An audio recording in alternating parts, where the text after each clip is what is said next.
Welcome back to Nobody Told Me This Part Caregiving, Loss, and What Comes Next.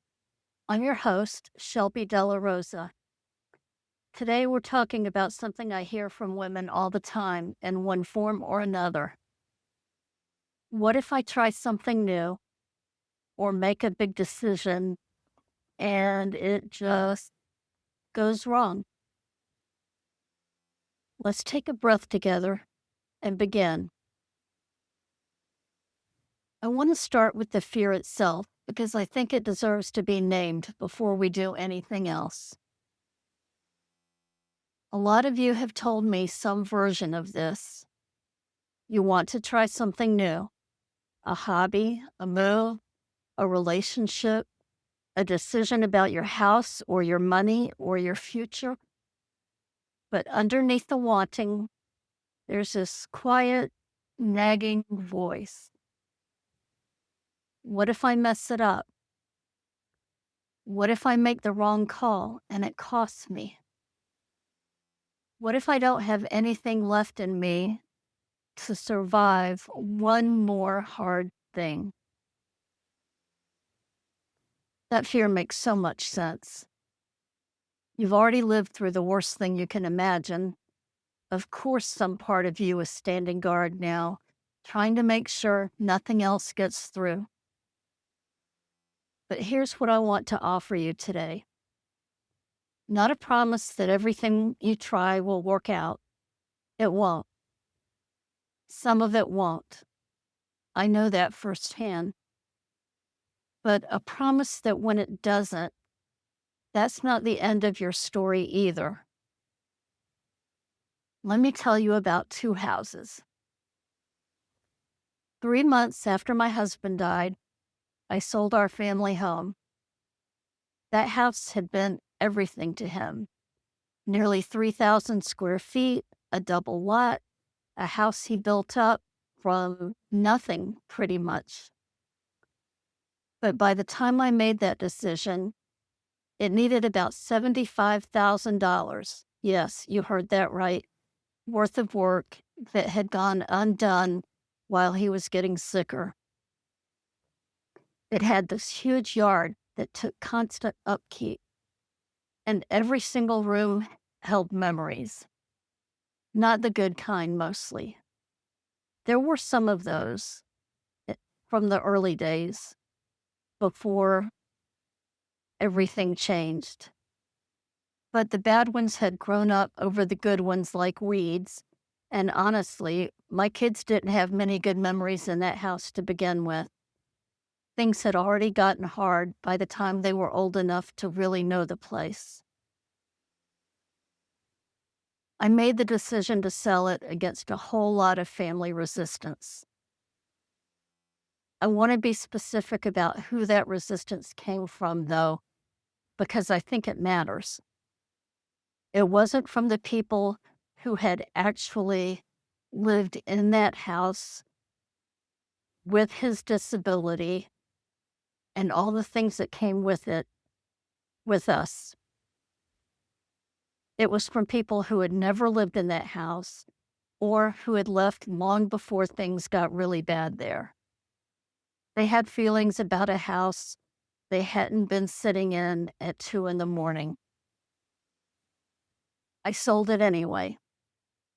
I've never regretted it, not once, not for a single day.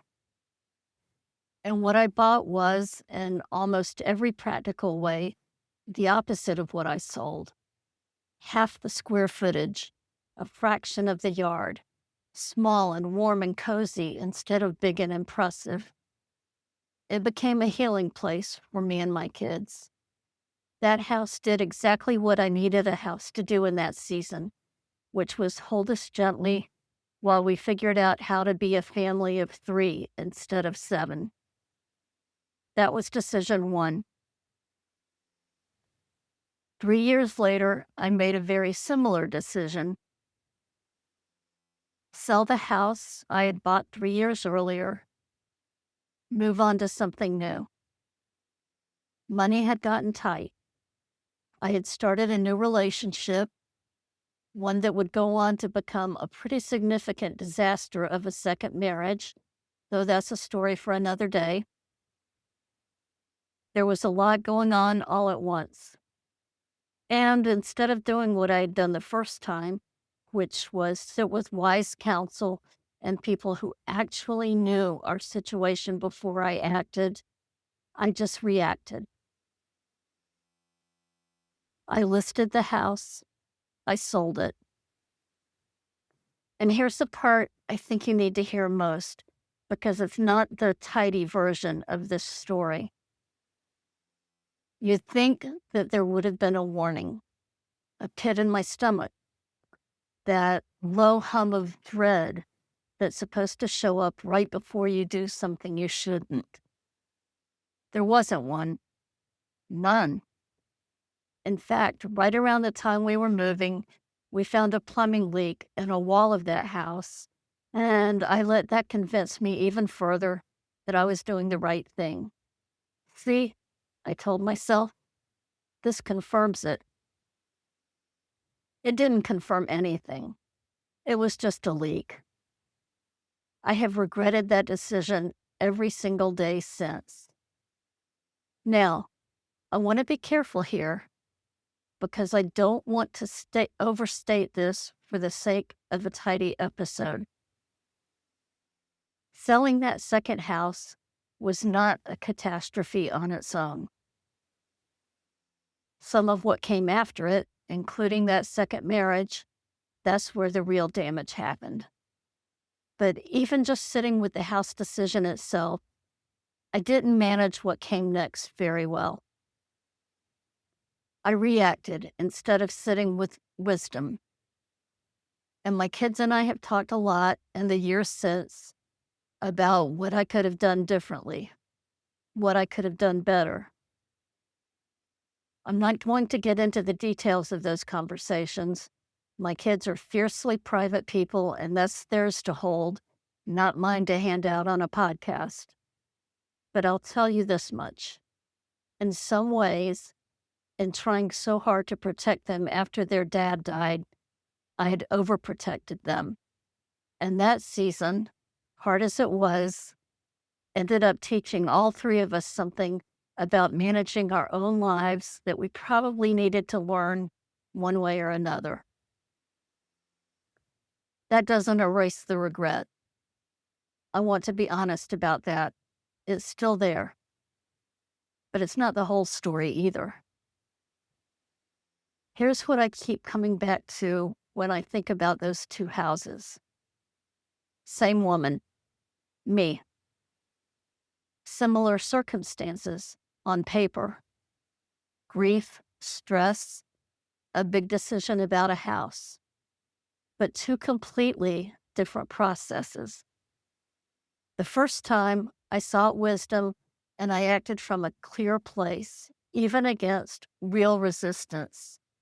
And family resistance, that's about as real as it gets. The second time, I skipped that step entirely and just reacted.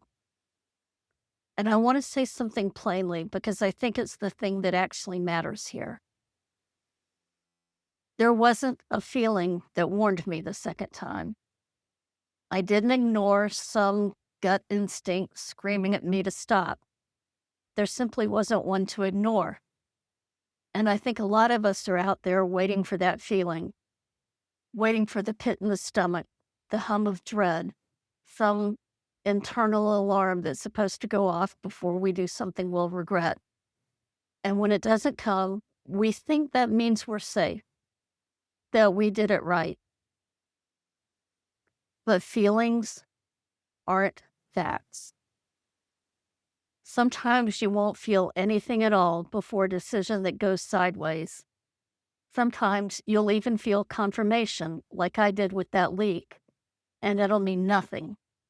Your gut isn't a crystal ball. It's just your gut. Sometimes it knows. Sometimes it doesn't. And you can be a wise, thoughtful, discerning woman and still get it wrong with no warning bells at all. That is not a reason to stop trusting yourself completely. And I'm going to say that again. That is not a reason to stop trusting yourself completely. It's a reason to build in something more than just waiting to feel ready. Wise counsel, people who know your actual situation, not just your history. A little bit of pause before the reaction. That's the lesson those two houses taught me more than either house itself did. So here's what I want to leave you with today. If you're sitting on the edge of trying something new or making a decision, and the fear underneath it is, what if this goes wrong? I want you to hear me say this clearly. It might. I can't promise you it won't. I sold a house once with no warning bells at all, and I've regretted it every day since. That's real. I'm not going to pretend otherwise for the sake of a nice, tidy, happily ever after ending. But friend, listen to me. This isn't the worst thing that could happen to you. It might feel like it in the moment. It might feel enormous and permanent and like proof that you can't trust yourself with anything anymore. But that feeling isn't a fact either. You've already survived the actual worst thing. You watched someone you loved suffer, and you kept showing up anyway for months or years, doing an impossible job nobody trained you for. You made it through losing them.